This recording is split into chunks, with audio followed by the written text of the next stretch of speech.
Good morning. It takes three of us to get through the announcements this morning and some other things. But first of all, I want to talk to the women about the IF gathering that we had this weekend. If you're not sure what IF stands for if God is real, then what? And also, if you have accepted Jesus, then what? What are you going to do? After you go to a conference, a retreat, or in a great Bible study or something, what happens when you go home to real life? Satan starts attacking, right? So I'm just keeping it real like they told us to keep it real this weekend. Went home, Ken and I had a tiff. Yes. And we do have those. And this morning I woke up with a massive migraine that would normally have kept me home. So I'm like, no way.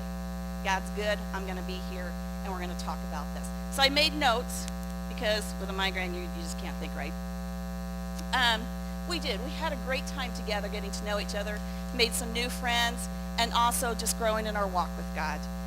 And the theme was basically about relationship, discipleship, and community.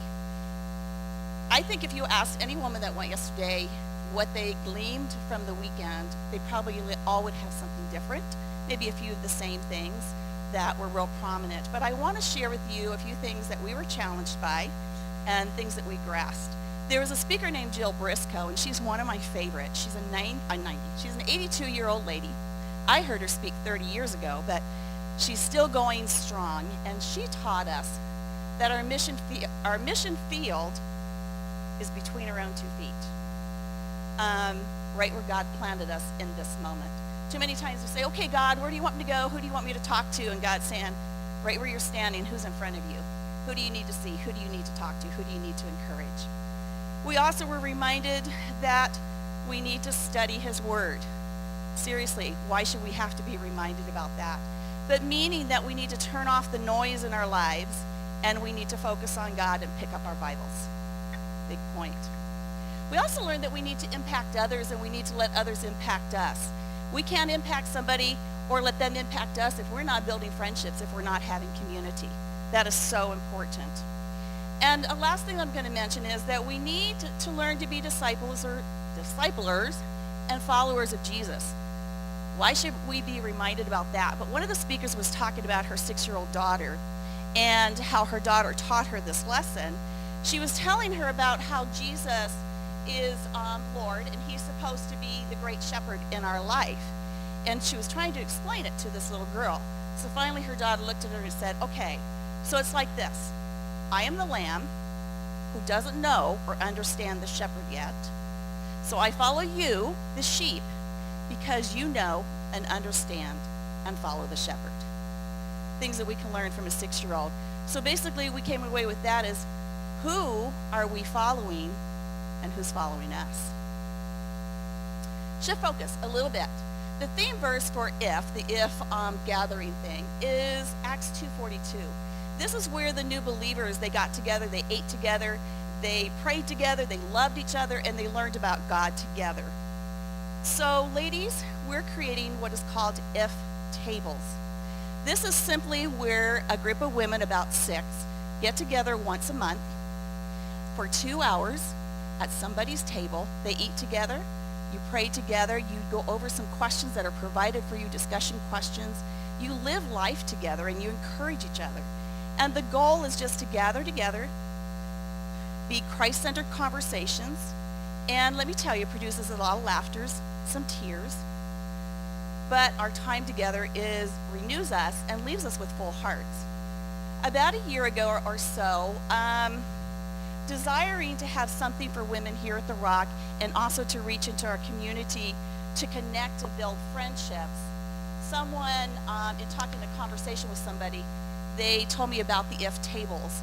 And so wanting to start small, because I didn't know if it was going to be a good thing or not, and I didn't want to put it out there, I asked 3 women to come alongside of me and start some IF tables and see how they go. And one group struggled a little bit, which is normal with time and things like that. But I can tell you that we discovered that it works. So I've asked Leah, I asked her last night too, by the way, so she's being a trooper. She's part of a small, of an IF table. I asked her just to share with you what her thoughts and feelings are on that. All right, so Janelle asked me to be in her IF group the same day that I met her, and I was still new to this church. I said yes. But as the day got closer, I got a lot more nervous. I'm an introvert, so going to someone's house and meeting a whole bunch of strangers isn't really high on my list of things to do. So I got scared. I talked myself out of it going, even on the drive there. But eventually, I went, and when I got there, the first thing that I noticed was that I was going to be the youngest lady in the group. The ladies that I was with are just in a different season of life. But I was trying not to say that. But they've raised families, they have grandchildren, they have more life experience and more wisdom than I did. And again, I got scared because I was like, what on earth could I have to actually offer this group? Like, what can I give to the group? But after continuing to go to the meetings, I realized it's not necessarily like what you have as an individual to offer the group. So if anyone would be worried about that, it's about developing that sense of community and trust and being able to share with your group, share about your life, what's going on, what God's doing, your struggles and your triumphs. So it's a community thing. So for me, IF kind of pushed me out of my comfort zone in that regard, and also it pushed me out of my comfort zone in another area of my life. For a while, I'd had a desire to start a Bible study with a lot of girls that I work with, and IF provided me that model because I'd been afraid again, like, what can I give in a Bible study?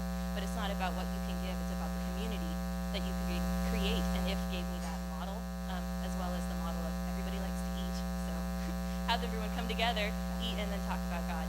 So for me, IF taught me more about community and also pushed me out of my comfort zone. And let me tell you, those of us who are older in the F table, we have learned a lot from her. And it's been great to go back to someone in their 20s and help them through some issues that they have or whatever it is. It's been great for us. So it's kind of, just like she said, community. So ladies, I highly encourage you to get plugged into an If table group. At the Cornerstone, I think I have one up here. We just have some little interest slips. Love to have you stop by after church today, pick one up, fill it out right there, and we'd love to plug you in. There's many If groups that are going to go on different days, different times. We'll plug you to it, what works for you, maybe in your section of town, however that works. Give it a try. Just give it a try. You know, I can guarantee you won't be disappointed. So please do that. If you have any questions or need some more info, you can ask me, Leah, or Nancy, and we'd be happy to help you. Okay? Thank you.